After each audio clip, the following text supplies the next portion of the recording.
everybody. Season's here. So today we're talking about how to keep the competition in the game and make it fun. We talk a lot about hockey has to be fun, and it does. But we go through this episode how to make it competitive and how to make it fun at the start of the season so that you have some of these skill sets throughout the year. So Mike Benelli and I have a great conversation today and give some actionable items that you can add into your practices or conversations you can have with your kids about how to turn that competition or competitive, can't say this, how to turn the competitiveness level up. I did it. I don't know if we're going to keep that, but it's in there now. Also, if you're looking to turn your mental competitiveness up this year, head over to game7group.com. It's spelled out, all three words, and take a look, and you can download our free team building brochure that we put on there. It's a little ebook that has multiple drills for your team for the season, or if you're looking to go a little bit further into something virtual or in person, you can see all of our options there on how to do some team building exercises or culture building exercises within your team, which is becoming really a mainstay in any successful organization at this point. So again, that's game7group.com. Download the free ebook with all of the drills that I use with all the kids that I coach. Absolutely free. You just have to give up an email. Don't worry, I'm not going to email you every single day and be one of those people in your inbox that's annoying. But this podcast may be, so enjoy Our Kids Play Hockey with me and Mike Benelli now, going over how to keep your teams competitive throughout the entire season. Hello, hockey friends and families around the world, and welcome to another edition of Our Kids Play Hockey. I'm going to start this one with a little bit of a story. I remember that last year, I was always preaching fun. Mike and I are always preaching fun. Christy, Mike, and I are always preaching that hockey has to be fun. And a parent came up to me who listens to the show and kind of correctly said to me, but what about the competition? They got to be competitive. They have to learn how to compete. And I remember I had a little bit of a malfunction because to me, competition is fun. So I understood where she was coming from. She was kind of saying, like, look, everything can't just be sunshine and rainbows all the time. That's kind of how she was taking it. And so we had a really great conversation around, there's a right and wrong way to introduce competition, being competitive, both as an individual, as a teammate, and then how coaches can introduce being competitive. So Mike and I were talking before the episode. You're hearing this right before the season starts. So today we're going to go over kind of the start of season, how to introduce competition in a fun way for your team. And, Mike, before we even dive into it, I want to say one of the things I think people can forget is kids are naturally competitive, whether they're, type A, type B.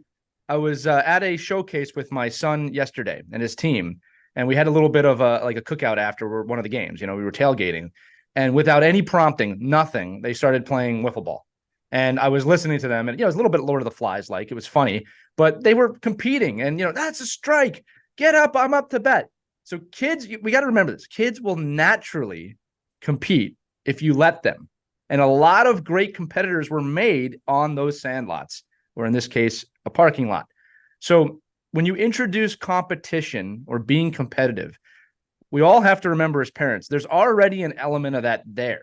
It's about cultivating that element, bringing it out of the kids in a way that's not going to create massive anxiety, massive fear, right? And I'm just kind of equating this to the whole show. That's the turn, I think, where coaches lose kids, right? Where, okay, you're competing for just a spot, which is a thing. Don't get me wrong. But the pride of competing for that spot and understanding that. So I want to go over today with the great Mike Benelli. I left the pause there for effect about or editing. Or how to keep it competitive while having fun. And Mike, let's start again. We're right at the start of the season. Let's get your thoughts on this. Yeah, well, okay. We'll just preface it too by what age are you at, right? Because we want to be, I just think, I think even at the earliest, the youngest ages, the kids are actually as competitive, but they don't know how to they don't know how to control that competitiveness. Right. So because sometimes it looks like cockiness, or it looks like arrogance, or it looks like bullying. But sometimes it's not. It's just listen, if you're blessed to have a competitive child, like a kid that's like almost like to the point where they're crying if they lose, like that people say, oh, look at this kid, what? But if you really look at those kids, like when I see those kids later on in life, I want that kid. Like I want that kid that's like, that can't control their emotions. And then you can teach that kid how to control their emotions. And hopefully it becomes, manifests itself later on in a different way, not slashing a stick over somebody's head, but actually, fighting for a spot when you're 18, 19, 20 years old. but you could start judging those kids and seeing those kids. So if you're a coach juggling, the competitiveness and then educating your parents and talking with your kids that we're in competition against each other. This is a sport. I mean, you have to compete, not to run away from it, but to build on it and to educate through it. And then we have to understand that we're working with children and, how to help them navigate, this world, right? We see it in professional athletes all the time. Like people are shocked when they meet somebody they see on the ice. Like I'll just use an example in our area, in New York area, like a Jacob Trouba, who's known for his big hits and his, just vicious hockey, out there and just not caring at all. And then you meet the guy off the ice, is like the nicest person in the world. And you're like, how do you do that? Like, how can you be this? How can you be a warrior, for 60 minutes and be a cuddler for the rest? And that's where we're getting into right now, right? We're getting into a season that we want to create a competitive atmosphere, but at the same time learning and teaching that there's ebbs and flows of that, and there's times to do it and times that you have to tone down, and you have to learn how to control it as a coach and a player. Mike, you just reminded me with Trouba. Some of our younger parents won't remember the great Stu Grimson, whose nickname was the Grim Reaper because he was so tough on the ice. It was definitely an enforcer. And I remember towards the end of his career, he did this great commercial where he gets a phone call and it's his kid and he's in the locker room and he's acting all tough and he has to sing the Itsy Bitsy Spider in front of the whole locker room. And it was a really endearing moment, but that commercial ended up really being true for most of the players in the league that, off the ice, they're different people. And you're bringing up a great point, Mike. And this is definitely for the coaches and the parents listening. In hockey, we spend a majority of the time on skill sets, tactics, maybe even some team cohesiveness. It is coming to the forefront now that we had spent almost no time on the mental skills of the game. Now, with that said, it's out there. People know that, okay, this is becoming important, but it's still the early Wild West days of this. And you talked about it. Why are we not working on the mental skill sets? And one of them is, and this is something everyone listening can do, helping your kid harness their emotions, helping them harness their impulses. So, Mike, you made a great point. Sometimes you can get a kid who is just so out of control that it's almost, you might start thinking, man, I don't know how to handle it. I don't want this. When I see a kid that is really upset about losing and lashing out as a coach, my job is to harness that emotion. And as you said, if I have a kid that hates to lose, I'll tell him or her, hey, I like that you don't like to lose as a coach. I actually love that you hate to lose, but you're letting the emotion control you instead of you controlling it. That's a really important lesson for a 6, 7, 8, 9, 10-year-old, that you're letting the emotion beat you. You need to be in control of that emotion. And I'll tell you, I mean, amongst the pro athletes that I've met, I'm not going to even limit this to hockey, man, they are competitors. They hate to lose. Well, you have to teach them too how to control those emotions, right? It can't be like, it's just like anything else. Like, hey, Lee, you got to skate faster here, buddy. You got to skate faster. Well, coach, thanks. What would you like me to do? Like, I think I'm skating fast. Right. So, hey, you have to control your emotions.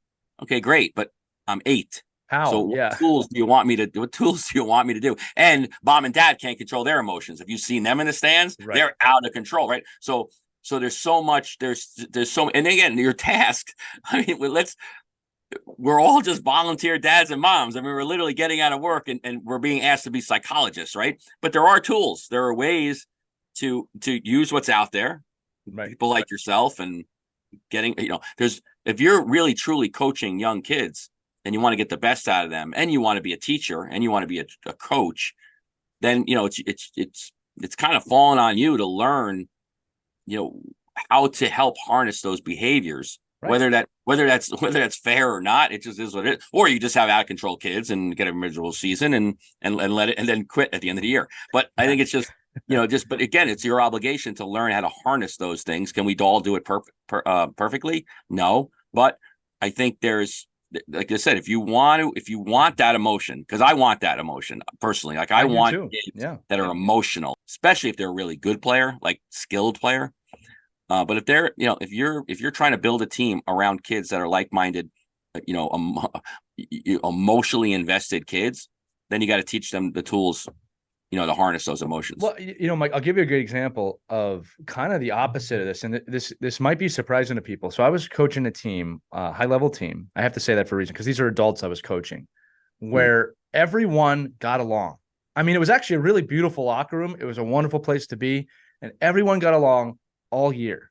Now, if you're listening, that sounds like, oh, okay, well, it must have been a good season.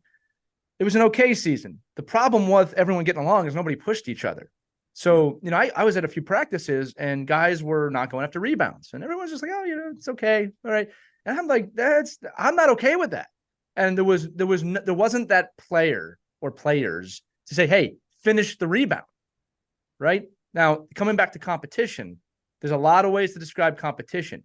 You want that coach or player that's going to challenge the teammates or the players to get to the extra mile. I've talked about it on the show before. The Nathan McKinnons, the Sidney Crosbys, the Michael Jordans, right? When you get behind the scenes, you find out how fierce these guys are. They don't stop, even with their own teammates. But we say it all the time, iron sharpens iron, steel sharpens steel. You need that level of competitiveness and emotion and just raw, I want to compete to succeed. So I always found that fun. I wanted someone to push me, right? Now, kind of bringing the show back to youth hockey now, right? I want to talk about ways you can implement these within your team, especially at the start of the season. Because again, Mike, you and I talked in the pre-show about, there's these teams that start 0-12 or they start 12-0, and then you try and ride that the whole year. And it's this the skill sets, the mental skill sets haven't been developed because you're riding an emotion, right? So when I bring a team in, I want your thoughts on this too, Mike. You almost have to explain, and this goes with everything we talk about with trust, accountability, these kind of high standards. You always want to explain what high standards are at every level, right? Again, a might team is going to have less of them. It might just be 2. Then a junior team might have 15. I mean, it doesn't matter, but you got to establish them. But then you should also describe and establish what is competition, and that you want your athletes to challenge each other, and that's going to be fun, and that we're going to put you in situations where it'll be fun to challenge each other throughout the season, whether it is a basic scrimmage or a small area game in the corner or a kind of ridiculous game like dodgeball on the ice. We're going to cultivate competitiveness as a skill. This is something every coach can do, right? And you'll know who your competitors are. And if you're a great coach, you'll help cultivate that competition in the ones that aren't competitive, right? Because every kid is motivated a little bit differently. And I'll call it the Pearl Harbor effect, probably not the best term, but the idea is you want to wake up the sleeping giant sometimes. And sometimes you never know what kid that's going to be. There might be the quiet kid in the corner that's got a lot of rage inside. Again, not going deep into that. But my point is, as a coach, as a parent, as a teammate, you can cultivate, hey, we want to be competitive all the time. We want our practices to be competitive so the games are easy, right? Mike, start of the season, this is something to look at, right? Yeah, well, listen, it's the reason why the small area game phenomenon has developed over the last 10 years, right? Because flow drills and passing drills that end in the corner of the rink, or that you're not really you're going against a cone and not a player, all these different aspects of teaching. If you teach not to compete, then how do you expect a player to compete? Right. So if you go into the season and you're like, man, our kids just don't battle. Like you haven't done a battle drill in 20 weeks. Like of course they don't battle. It's because they don't know to battle. And I think but mentally too, like just understanding that if you want to, you can create and cultivate a competitive environment. And I know the guy I work with, Wally Kozak, a lot. He's a mentor of mine, and Tim Bothrow, and they'll say, well, I use manipulate a lot in the youth hockey, my youth hockey verbiage, and they'll always correct me, like you're influencing, you're not manipulating. Yeah. I say I Miyagi them. I use the Karate Kid terminology. I can manipulate a youth hockey's competitiveness by saying, okay, it's don't forget, guys, it's 6-5. There's only a minute left. They're like, what do you mean it's 6-5? It's 12-0. No, it's 6-5. And then I'll just say it's 6-5. And then and they'll fight a little bit, but then they're like, oh my God, it's 6-5. And all of a sudden they'll compete and they'll want to kill each other out there. And I think that's so to me, to influence that as a coach, is really how I want to start, getting out of the gate. Because if I want my kids to be competitive, and you can do this in games too. If you're in a season at the beginning right now and you're blowing teams out, and you just decide, well, we're just gonna blow teams out without any structure. You're beating the teams. You can now put in a lot of roadblocks and a lot of things in there to force the kids to be competitive. They won't like. You could add, you must pass to the defenseman twice in the zone. You could bring in that if a forward, if we cannot make a forward pass, or there's all kinds of things you can do to influence and manipulate Miyagi the situation to form competitiveness. Because if you're in a season right now where you're like you think it's actually a benefit to you that you're beating teams by 8 or 9 goals, then you're losing sight of what your job is as a coach and really where the season should go. So if you're a parent and you're in the car with your son right now or daughter, like, well, we've just won 9 games in a row. We've crushed the competition by 10 goals every time. Well, then you're in the wrong league. Then you're playing the wrong kids. You're not an elite. You're not just not. I know you're not. You're not a team that can't be touched. But what you need to do then, if that's your situation, coach, you got to find a way to compete, because when you get through these easy times, and then all of a sudden you get into a competitive atmosphere and your kids don't know how to compete, or they're like shocked. Like what, I know you as a coach too, right? Sometimes you like as a coach when you're on a winning streak to get knocked around a little bit right before you have to play in big games. Yeah, I do. It reminds players that you have to compete. It's not going to be easy. Like sometimes you're like, oh, thank God we didn't go on that 20-game win streak before the end of the season tournament. Because we did, we're getting knocked out in the first round. I mean, look at Boston last year. I mean, look, any President's Cup winner, right? Yeah. Any President's Cup winner. It's a kiss of death. If it's too easy, it's not a light switch. Competition, I believe this. It's not a light switch. Even the most competitive people in the world can't, and that's a negative and a positive, right? The most competitive people in the world are competitive all the time. They're always on. Like they're playing chess. They're on. They're throwing the chessboard across the room. Like so. Yeah. They're on now. Whether it's negative or positive, I don't know. That could be another discussion. But so you want to as a coach, you want to keep it on. You want to keep even if the kids know. Like my lacrosse kids used to hate me because, well, for probably a lot of reasons. But number one was because if we were beating a team, I forced them to do things that they were uncomfortable doing. Yeah, which allowed teams without embarrassing the other team. Force them to do things that they were like I might say, okay, all the righties must pass and catch lefty. You must. Now it's hard to do that in hockey, but in lacrosse you can do it. Right. Like you must be on your left side. Oh, I can't do it. Good. That's the whole idea. Yeah. And you're not embarrassing the other team. You're just sharpening yourself. But you as a coach can influence, manipulate Miyagi those situations. And you as a parent, if you have a player that's that much better, you should embrace the fact that a coach doesn't want them to score 8 goals in a game at will. That's going to say, hey, you've got to help me and make these situations harder for yourself to get better. And so that's where I think, competition and making competitive players and athletes is so many different pronged approach. You're making me think of a lot of things here. So I want to tell everybody listening again, look, everything Mike is saying is true. And you can add in kind of the age appropriate drill sets for this, right? One of the things I always find funny, Mike, is, if I'm at a practice for younger kids, and I'll just say the younger half of youth hockey, and it's sluggish. Some coaches are like, yeah, guys are dragging today. And look, sometimes you got to practice at 5 p.m. on a Friday. That's likely, right? So instead of being upset about it, you know what I start doing? All right, we're going to do kind of one-on-ones or races, and you watch how fast they start skating. I especially at the youngest age. You really want a kid to move, put that kid against another kid. All right. Also, it's kind of a disclaimer. There might be a kid who's not succeeding at that every time, and they might get upset. This is an opportunity for you as a coach and a parent to talk to that kid. Yes. But did you see how hard you skated to try and catch that kid who's a year older than you? Man, I really loved your effort. Your effort's pushing you to be further. That's a message, believe it or not, you can give at any age.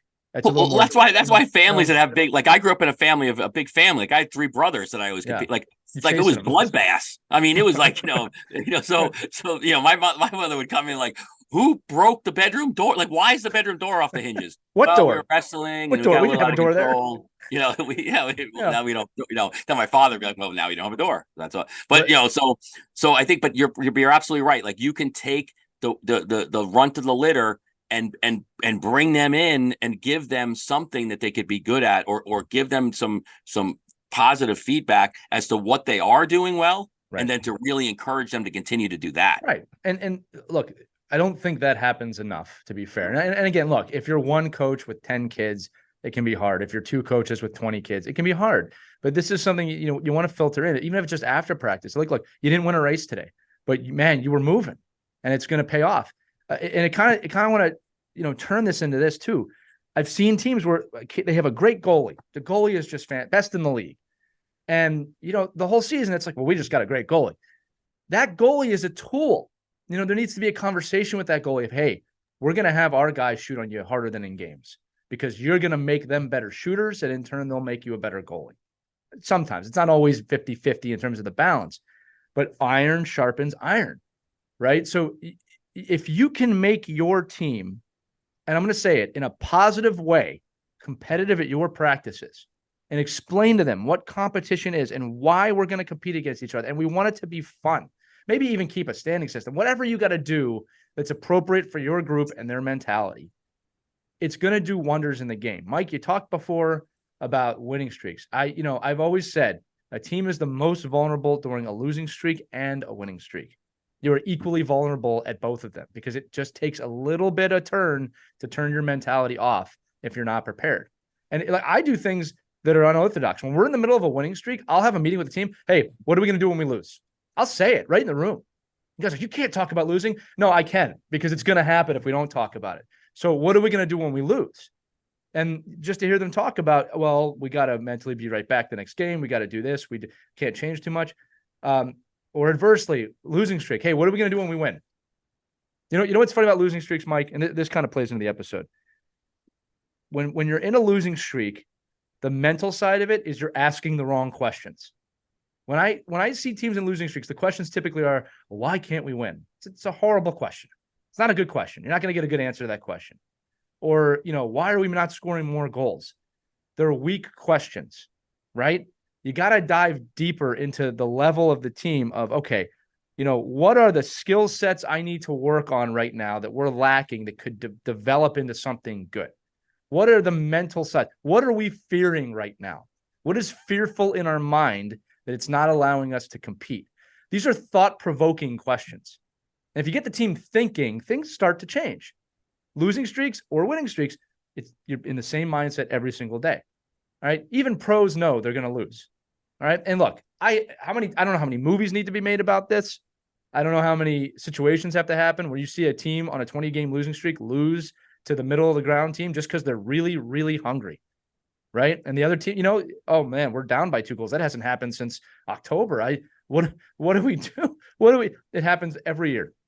Every year. The best is like in the between period. It's always like, we're better than these guys. They're not as good as I go. Well, they're clearly better than you because they're beating today by 5. Yeah. So they are better than you. But but again, those are looking for excuses. Oh, they're not as good as us. They're not. Well, not okay. Let's forget about that. What are you doing? Forget about what they're doing. What are you doing? Are you getting? Are you? Can you get pucks in deep, even if you don't like that philosophy, and change the momentum of the game? Change the way you're playing so that you can catch up and then recoup and then gain confidence. Like we all see it in games, right? That confidence is contagious. Like doing the right thing and building momentum. It's like back in the day when somebody'd have a really big hit and all of a sudden, like when I would teach like checking and body contact clinics, it was always like, 15, 20 years ago, it was, well, why do we body check? Well, intimidation and changing the momentum of the game. Absolutely. When I was coaching, as a college coach, it was like, okay, we are going to lay out the most vicious hit we can right now. We're going to game with that. Momentum. We're going to build our momentum. So but what can we do differently as players now to just create that, that the ability to compete the whole game? Well, let's just win these little battles and they add up to big battles, right? I know we played I know it was funny. We played a prep school game one time where against an opponent that had beaten us like by 8 goals every time they played us. And okay, I said the whole game, we're just going to get the puck and ice it. Win the face off. I don't care if you have possession, ice it. Well, coach, what about no, ice the puck? We're playing the long game here. Yeah. And that game probably took 3 hours, but it was we iced the puck and we did lose. We lost 1-0, but we were in the game the whole time. The other team lost their mind. And people are like, oh my God, Mike, what did you do to the team? I go, we didn't do anything. We played to our lowest denominator. But at that point, I was trying to gain confidence. Not in that game. I didn't think we'd ever win that game. But I was trying to gain confidence in is the future games. So just getting the kids to buy into something that worked for me allowed me then to introduce other things down the road, knowing I was going to take the loss, but I can control that whole time. Like that whole time was talking about, hey, look what you did there. That's the right play. Look where we are right now. End of the first period. You know where we were at the end of the first period last game? We were down by 7 goals. Right now we're down by 0. It's 0-0. So, as a coach and as a player and as a parent, we're in the beginning of the season. You've got to find all these little strategies to get to the end game. And what's the end game? The end game's not until March. Right. It's we are so long ways away. It's a lifetime. Season ending, whether it's a positive or negative experience, that we can manipulate, control, and Miyagi all these things for our kids, because these kids are 9 and 10 and 11 years old. They shouldn't be that hard to fool, right? So, so we can do that with them every day. We get them in practice and in games, and sometimes, coaches in games, the game's coming up. Where you could play these games, right? With the kids, where you could push envelopes, going into a game, whether or not you could try different things to keep the game closer to manufacture stress, to manufacture kids fighting on the bench. Like sometimes I'll play games early in the youth hockey season where I'll do things where I want to see which kids are going to break. It's kind of like a Navy SEAL philosophy. Yeah, like I want to see who's going to break first on holding this 200-pound log. Right. Is it going to be you? Who's going to break first? And, and then you put this kid here and put this kid here and say, okay, who's going to now beat up on this kid? Get all those things out of the way now. Yeah. Now is the time you want to know who your kids are and what the makeup of your team is. You want to know for 2 reasons. One, you want to know who's going to be there at the start, and then you want to know who you're going to have to coach. And that's part of the job that's not doing it. Right. And look, we have all youth coaches have all had a kid who started the season, and even you might have gone as coach of, oh, this kid's going to be a lot of work. And then at the end of the season, that kid is the one that gets the game winner or has the breakout in the playoffs and does everything. And it's because of your 6 months of work or 6 months of putting that kid in the right position. Adversely, there's a kid who starts really hot and cools off. Right. So this is all part of that. I'll say Miyagi. We're not going to title this episode "The Manipulation of 9-Year-Olds," but it's all part of it, right? Is understanding how to do that. I wrote a couple notes here, Mike, especially at the start of the season. For your kids, for parents listening, get to know your teammates, get to know who kind of matches, whether it's a yin yang or kind of same space type of thing, who fits well with your kid, right? And then can they challenge each other? I know right now it's actually really funny. On my son's squirt team, him and this other kid, they're really good friends, but they started out as enemies. I remember they were pushing and fighting every day, and like coach had to separate them a few times. Now they're like best friends on the team, and they push each other. And I have been told by this young man's parents that scoring on my son is like one of the biggest goals he has at practice or like in a rec game is scoring on my kid. Adversely, what do you think my kid wants? He wants to save it. It's a great relationship. And, afterwards they play games together. They love each other. They're friends.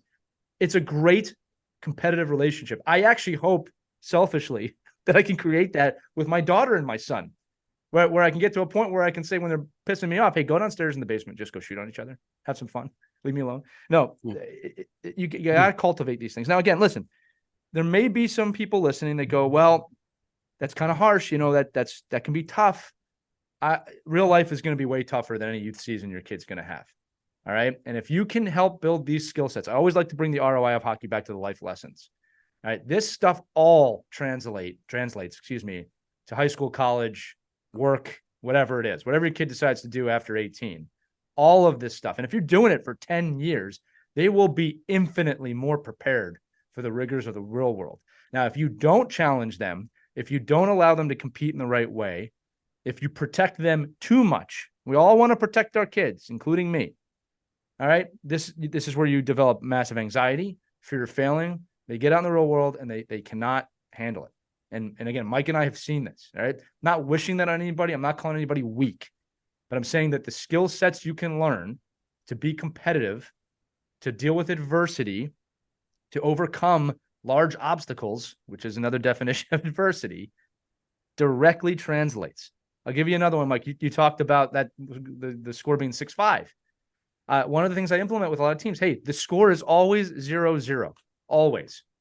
That has got to be your mentality. I don't want you to think you're down by 3 goals. I don't want you to think you're up by 3 goals. The score is nothing, and you got to find a way to win this game. And that's one of the things I use, whether we're losing or winning the game, to keep the competitive level up. Because there's a mental side to competition. I've seen teams relax and lose games. Every second you're on the ice, I mean, you pay a lot for it. You might as well utilize as much time on the ice to develop something, right? And again, you said it before, your ability to create competitive things, move your D to forward, move your forward to D if you can, right? Have 2 goalies in the net, find different ways to challenge your team, right? Beyond the skill sets that you have to teach. Don't get me wrong, I'm not negating that, right? You have to teach skill sets. Sometimes you just have to do a basic station where you're teaching something, but the more ways you can, how about this? Creating creative competition. There's a nice little way of looking at it. I think we just donned that word, creative or competitive creativeness into your drills. You can find little things of, okay, there's going to be a race. There's going to be a challenge for the puck, right? We're going to keep score. Oh, another one. I'm sorry. You just reminded me of this one, Mike. I wrote a note here. I want to talk about it. One of my favorite drills that I did when I was coaching college was I wanted to recreate the urgency of kind of a close situation, but I wanted to tactically practice on a full zone, right? So I didn't want to just make it a small area game where it's just very fast. So I created a drill called the 1-minute drill, obviously based off the 2-minute drill in football. But basically, I would put 5-on-5, or maybe it was a penalty kill. I'd give them 1 minute, and there was an objective, right? The objective might have been something as simple as hey, tie the game. Or I got this from playing video games. This is funny. I got this from Madden and all these games I used to play. But there would be an objective of hey, hit this guy or score a goal, or defense, you have to clear it 3 times within 1 minute. The feedback I got at the end of the season on that drill, they loved it. It was their favorite drill of the year because I was recreating a game scenario and the stakes were high. Sometimes I'd say you got 30 seconds, right? But we practiced these high intensity, high stress situations. And man, they were harder on each other than it happened in games. And I'm telling you right now, Mike, when we got into games in those situations, man, they were prepared. They executed heavily in those situations because we practiced it, right? There was never. Yeah, go ahead. We see it forever, right? In football, you play the loudest music you can in the stadium, and crowd noise, and hockey coaches have done this for ages, right? Just creating really stressful, high intensity environments. And trying to make it as loud and as much chaos and just adding those in. So when it does happen, it's okay. It's not the big deal. That's why the 2-minute drill was invented, right? That it's no problem. We have all the time in the world. We know our cadence. We know how much area we have to cover, and we know what our skill set is. So I think anytime you can do that, it just comes down to basic, right. Building competition into your practices, so that the competition in the games are not as hard, and then having all the pieces in place so that when they do get hard in the real life in games, that they're recognizable. Okay, well, we've been down by a goal with a minute left in the game. It's why, you look at Quinnipiac University, where Rand Pecknold had so much confidence pulling his goalie with 3.5 minutes left in the game. Right. He's well, we've been here a lot actually, and this is what our metrics are telling us is going to help us. The kids bought in, said, okay, I'm not afraid that there's no goalie in the back of the net because this is how we're going to play this. Right. And we're going to get an opportunity to score. So it's all about, but again, he didn't just come up with that at the spur of the moment, on the bench. You talk to the kids that scored the game-winning goal. We've worked on that play 1,000 times. We worked on that play 1,000 times. It wasn't oh my God, he came out of nowhere with this unbelievable idea. No, we've ingrained this in our brains and our muscle memory, and we could do the same thing with competitiveness. If you want kids to come out of the corner with the puck, then put them in situations every day in practice where they got to come out of the corner with the puck. And if they're not coming out of the corner with the puck and they're slouched and bad body language, then you need to change and fix that so that at some point they can and feel what it feels like to get out of there. Well, I'll tell you, Mike, another tip for that scenario, and I do this with off-ice drills too. So again, for those of you listening that are coaches and parents, this is an important one. I purposely create drills sometimes where they can't succeed, right? And so, some people think that's cruel, but no, I'm trying to teach them something. You're not always going to succeed. All right. Now, a lot of the team building drills I do off ice, there's an objective, and you can complete some of them. Some of them, the objective is get the fastest time possible. So you're inevitably going to fail. There's inevitably a point it comes down to milliseconds. And I will give them 3 or 4 chances. And sometimes I'll stop the drill, like, that's it today. But we didn't do it. No, you didn't. That's okay. Sometimes you don't succeed. Sometimes you fail. And you know what? What do you think builds in that, Mike? Hunger. And you know what? The next off ice, hey, can we do that drill again? No, not today. We're going to do that again in a few weeks. Hunger, competitiveness. And when we get to it, man, they're ready to do it. But I purposely do drills and I explain it to them. You might not succeed at this today, and that's okay. Because sometimes that's the way things are in life. It's how you're going to return to it. Another pro sports story, real quick. And I'm going to get some eye rolls from the crowd, but this is a really good story, and I want you all to hear it. The Philadelphia Eagles, the year they won the Super Bowl, converted more fourth downs than any other team, I think, in NFL history that season. And I remember announcers being like, wow, the Eagles just fearless this year on the fourth down. What you don't hear about, the Eagles, the prior season, where they didn't win anything, attempted more fourth down conversions and failed the previous season than the season they won. Yeah. All right. And Coach Peterson, who was there at the time, talked about that. We've been practicing this for 2 seasons and it's paying off now. Right. Nothing, or I should say, very rarely do you see something at a pro level that was as miraculous as you think. And don't get me wrong, I'm not taking away from any great moments in sports. Most likely it was practiced and prepared in any scenario. Right. And that's what I think we're trying to talk about with competitiveness. You can teach competitiveness, but you can't teach it the final week of the season. You start with it now. Right. Yeah. And it's a story that we have to remember. You just talked about a 2-year process. College could be a 4-year process. Yeah. You cannot hang your hat on a 2-week process. Don't worry about these next 2 weeks. If your coach is communicating and they have a plan and you join them because they had a plan and there's something there that you believed in, then don't worry about 2-week windows. And I think that's what we all fall into at the youth hockey world is we win the weekend tournament, we lose the weekend tournament. Everything revolves around that tournament. And this is a long game. It's a long-term play. And if you want competitive athletes, you have to allow them to go through that long-term play. And I think we all look at trying to fix that in very short windows, and we just do more harm than good, way more harm than good. And I don't know. That's a great analogy. It's a great story though, to understand that all that failure led to the ultimate success. And none of those players would say, oh, well, yeah, I would, if we could converted all the first downs and lost the Super Bowl, that would have been a great victory for us. They'd be like, what are you, crazy? That of course it was. Who cares? Who cares? And like the same thing, so okay, if you're a coach right now, like a 18U team or 16U team, you don't care about winning games. You care about your kids going somewhere. If you're a coach of an 8U game, you shouldn't care about only winning games. You should care about your kids being 9U players, right? So it's all those little things that we talk about a lot on this show about the long-term success and waiting it out. But that all stems from is the job that my coach is doing and the program and me as a parent, making sure my kid is just showing up every day and competing, being motivated, having fun, obviously. But I think in this particular discussion, and you said at the beginning, competing is fun. Yeah. And if you're competing and battling, even in loss, it's fun. That's why old men play tennis and pickleball, and because you can compete and you lose, you're like, okay, well, I'm still alive, and that didn't kill me. And I'm sweating, I'm dying here. But that was fun. I lost, but it was fun. And if you're a competitive person and you like to the ebbs and flows of that, then you're going to embrace that. And and honestly, if your son and daughter are not competitive people and they don't embrace that challenge, they're probably not going to get very far anyway with the sport. I mean, they have to, so you need to hopefully have somebody there that can help encourage that and build on it and use it to your advantage.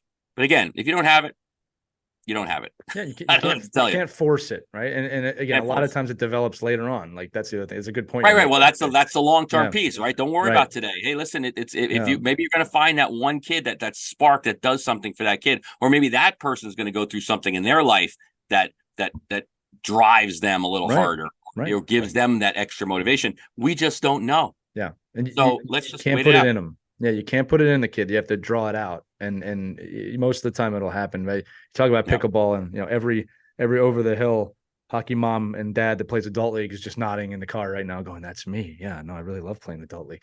No, it's a long-term season, and this is a long-term podcast. So here's the deal, everybody. I know that you're starting with your new teams here, and we humbly request share this podcast with your friends and families on your new teams coming up this season. We're going to have some cool stuff this year. You all requested a QR code to share, so we're working on a little thing. We're going to put it on our Facebook group titled Our Kids Play Hockey, and we're going to get it out to you on the website where you can share Our Kids Play Hockey, or the Ride to the Rink, or Our Kids Play Goalie. I'm amazed at how much this podcast has grown over the 4 billion years we've been doing it since the start of COVID. Mike Benelli, fantastic episode as always. Love doing this with you, man. And I'm Lee Elias. That's going to do it for this edition of Our Kids Play Hockey. Remember, all of our episodes are available wherever you listen to podcasts. When you have a wonderful week, if it's starting, have a wonderful season, and we'll be with you every single Saturday morning moving forward. Take care, everybody. We hope you enjoyed this edition of Our Kids Play Hockey. Make sure to like and subscribe right now if you found value wherever you're listening, whether it's a podcast network, a social media network, or our website, ourkidsplayhockey.com. Also, make sure to check out our children's book, When Hockey Stops, at whenhockeystops.com. It's a book that helps children deal with adversity in the game and in life. We're very proud of it. But thanks so much for listening to this edition of Our Kids Play Hockey, and we'll see you on the next episode.